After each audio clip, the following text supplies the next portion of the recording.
So I was thinking we could sit over here in this very comfy couch filled with dog hairs. Where are the dogs? I hope they're not out to attack us or something. Oh no, they are actually in the gym. I don't think they're working out though. That would be a very strange scene.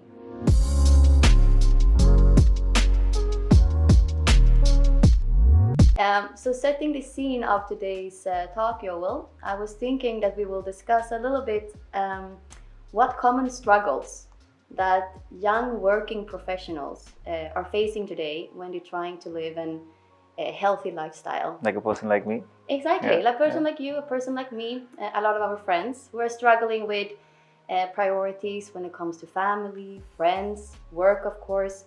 How do you actually find time to prioritize yourself and your health in all of this?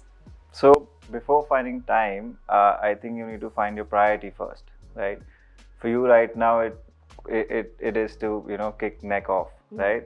So you'll be able you'll find places where you'd be okay compromising things. For somebody else, it could be spending more time with their family. For somebody else, it could be excelling at work. Whatever it is, somebody could be get those 6 packs or lift some really heavy weight. So the first step would be to find out what you really want to do, right? And then you go from there. And when you're saying go from there, it sounds super easy. Yeah. But how do you actually get started? I mean, it's a labyrinth of knowledge out there, and a lot of people are saying different things how to get started. So what would your recommendation be? So the most common problem that I see is there are things that you need to do to get to a place, and it's like a pyramid, like there are different things, foundation, and top people start from top down, right? Like for example, if somebody needs a 6-pack, they'll start with like supplementation. They should start from nutrition, right? So you start from the basics. So coming back to where what you said, it might sound scary because there are so many things to do. Like I know so many people who would want to do reduce weight, go to some people and get like a diet chart. Now they're flipping their lifestyle all at one time. Like they were living a certain life today, and from the next day they need to change like a different life. That becomes scary. So what I like to do is make simple changes.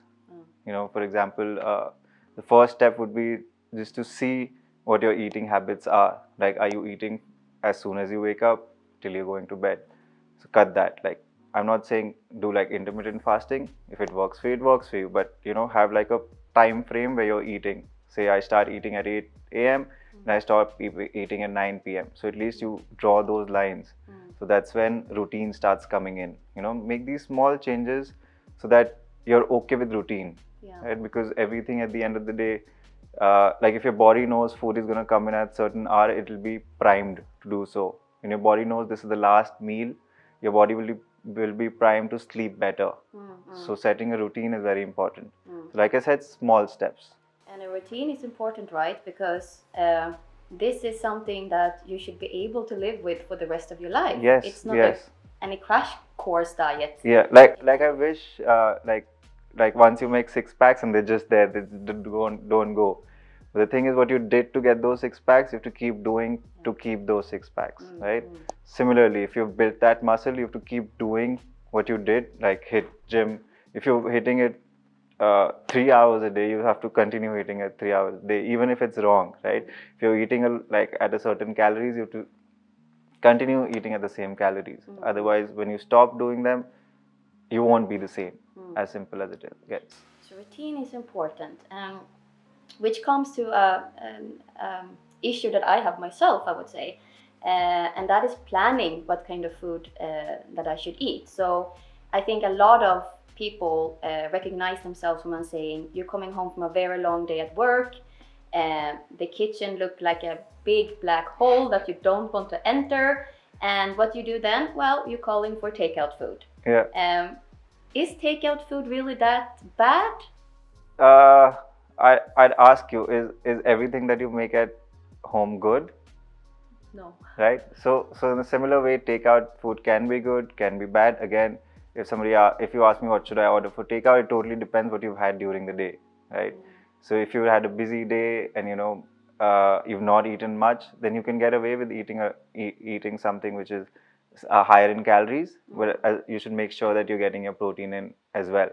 But if you've been, munching around all day, like while working and everything, that tends to happen.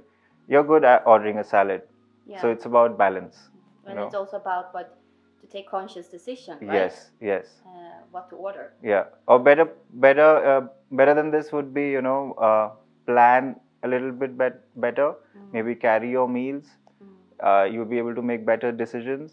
Like you wouldn't come back home thinking of food and what to order. Then you open your Zomato and Swiggy, and then you see all kinds of food, and then you start getting tempted, and you're tired, and your like brain's also exhausted. Yeah. So you're not making the right decision. So it all adds up. Recognize that. Yeah. A question that me and my girlfriends usually have a lot is, how do I fit into those jeans that looked so awesome on me in my 20s? I want to fit in those jeans in 3 months. Is it possible? I won't promise you like you can be there in 3 months. Totally depends upon where you are in life, what you're doing, all those things. But I would just start doing the things that you were doing back then when you fit in your jeans, and you'll be there. Smart. Good tip. So Joel, you have been helping people to eat healthy for years now, and as a certified nutritionist, what is your approach to guide people through this, I would say, exciting but also very difficult journey? So how I like to do it is basically make small changes like we spoke about. For somebody who has like 6 cups of tea every day with 2 tablespoons of sugar, it could just mean reducing half a teaspoon of sugar in every cup of coffee. That also adds up, like coffee or tea. And you keep reducing it, taking small steps. That doesn't alter your lifestyle so much. But then 6 months down the line, when you look back, you made so many small changes. It's a big change. Yeah. But week on week, it will like really small changes. And what that helps you to do is, maybe draw a line. Like, this is how much I'm okay doing. Like, beyond this, like I can't do it. Maybe because of priorities, family, or I just don't like it. So what happens is when you go on meal plans and stuff, you go from 0 to 100, right? And you may get stuck at 0 only because it was so overwhelming. But with this, you may stop at 40, maybe 20, maybe 60, but at least you got somewhere, right? And also along the journey, you'll understand yourself, your food better.